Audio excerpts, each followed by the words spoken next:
તો ગુજરાતના તમામ ખેડૂત મિત્રો માટે એક જબરદસ્ત મોટા સમાચાર આવ્યા છે.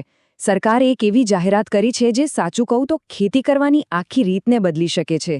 તો ચાલો આ જાહેરાત પાછળ શું છે અને એની દરેક વિગતને બારીકાઈથી સમજીએ. તો મુખ્ય સમાચાર એ છે કે જેની ઘણા સમયથી રાહ જોવાઈ રહી હતી એ આઈ ખેડૂત પોર્ટલ અરજીઓ માટે ફરી એકવાર ખુલી ગયું છે. હા, બિલકુલ. તાજેતરની જે પ્રેસ રિલીઝ આવી છે એના મુજબ આ તક હવે બિલકુલ હાથવેંતમાં છે. પણ સવાલ એ છે કે આ તક ખરેખર કેટલી મોટી છે? એનો જવાબ ખબર છે? ફક્ત એક આંકડામાં છુપાયેલો છે. 148. જી હા, 148. જરા વિચારો, આટલી બધી અલગ અલગ પ્રકારની સહાય ઉપલબ્ધ છે. આ કોઈ મામૂલી વાત નથી.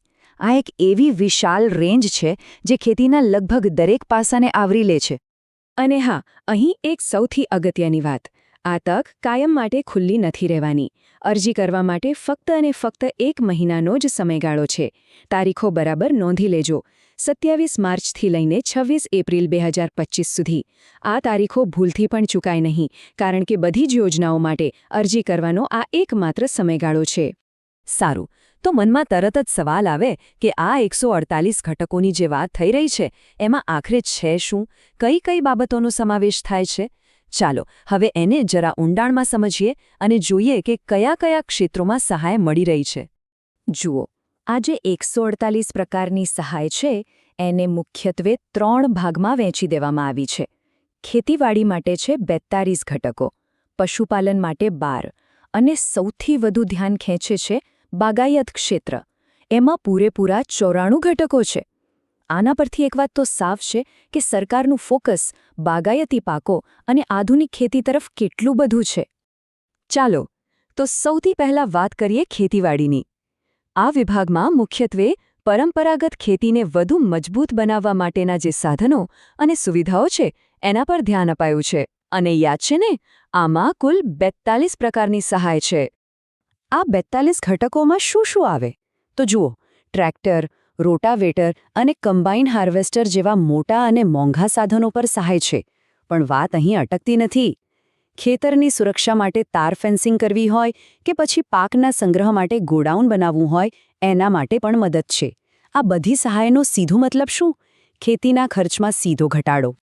ઓકે, હવે આવીએ સૌથી મોટી અને કદાચ સૌથી રસપ્રદ કેટેગરી પર, બાગાયત. યાદ છે ને, આમાં પૂરા 94 ઘટકો છે. આ એક એવું ક્ષેત્ર છે જ્યાં આધુનિક અને વૈવિધ્યસભર ખેતી માટે ખરેખર તકોનો ભંડાર ખુલ્લો મુકાયો છે. આ વિભાગમાં જે વસ્તુ ખરેખર ધ્યાન ખેંચે છે એ છે યોજનાઓની વેરાયટી. જુઓ, એક તરફ નાના ખેડૂતો માટે 20 હોર્સ પાવર સુધીના મિની ટ્રેક્ટર પર સહાય છે, તો બીજી તરફ મોટા પાયે કોલ્ડ સ્ટોરેજ બનાવવા માટે પણ મદદ છે. અને ખાસ કરીને ડ્રેગન ફ્રૂટ એટલે કે કમલમ અને ઓઇલ પામ જેવા જે ઊંચું વળતર આપતા પાકો છે એના માટે તો વિશેષ પ્રોત્સાહન પણ છે. આના પરથી એક વાત એકદમ સ્પષ્ટ થઈ જાય છે કે સરકાર હવે પરંપરાગત ખેતીથી આગળ વધીને ખેડૂતોની આવક કેવી રીતે વધે એના પર ધ્યાન આપી રહી છે. અને હવે વાત કરીએ ત્રીજા અને અંતિમ આધારસ્તંભની, એટલે કે પશુપાલન. ખેતીની સાથે જોડાયેલા પશુપાલકોને ટેકો આપવા માટે અહીં 12 ખાસ ઘટકોનો સમાવેશ કરાયો છે. કારણ કે આ પણ ગ્રામીણ અર્થતંત્રનો એક બહુ જ મહત્વનો હિસ્સો છે. તો આમાં શું છે? પશુઓ માટે કેટલ શેડ બનાવવા જેવી પાયાની જરૂરિયાતથી લઈને આખું ડેરી ફાર્મ સ્થાપવા સુધીની સહાય મળે છે. એટલું જ નહીં, વાછરડા ઉછેર કે પછી બકરી ઉછેર જેવા વ્યવસાયોને પણ પ્રોત્સાહન આપવામાં આવે છે. અને સૌથી સારી વાત, પશુપાલકોની આવડત વધે એ માટે ખાસ તાલીમ કાર્યક્રમો પણ આમાં સામેલ છે. તો ક્યાં ક્યાં સહાય ઉપલબ્ધ છે એ તો આપણે જોઈ લીધું. પણ હવે આવે છે સૌથી અગત્યનો મુદ્દો કે આ સહાય મેળવવા માટે અરજી કરવી કઈ રીતે? પ્રોસેસ શું છે? ચાલો હવે અરજી પ્રક્રિયાના જે મુખ્ય સ્ટેપ્સ છે એના પર એક નજર નાખીએ. જુઓ, અરજી કરવા માટે 2 સુવર્ણ નિયમો ખાસ યાદ રાખવા જેવા છે. પહેલો નિયમ છે વહેલા તે પહેલા.